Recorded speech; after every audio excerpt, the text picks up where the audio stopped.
Item 7.1, consider accepting a donation from the Lake Granbury Area Beautification Council in the amount of $75,000 for the restoration of the failed pedestrian bridge in Shanley Park. Mr. Kaufman.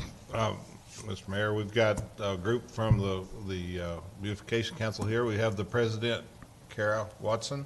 She probably wants to come up and say a few words, but I would like to somehow get everybody to the front after she speaks, and let's get a group picture with this group and the council. This is a big day for us.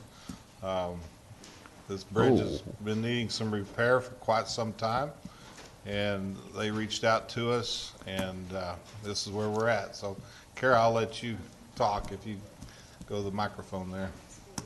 Thank you for coming. Thank you so much for allowing us to be here today. I'm excited to be part of such an amazing group, like Granbury Area Beautification Council. They've been around for a very long time and have done a lot for this community and for Granbury.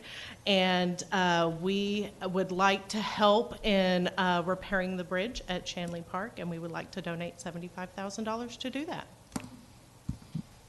Wow. Yeah. Do we need a motion on this? Make a motion. Does anyone want to make a motion that we accept this? Mr. Mayor, I make a motion that we accept the donation from the Granbury Area Beautification Council. Second? And I second it. Well, and everybody else second. All in favor say aye. Aye. All opposed say nay. Thank you. Thank you very much.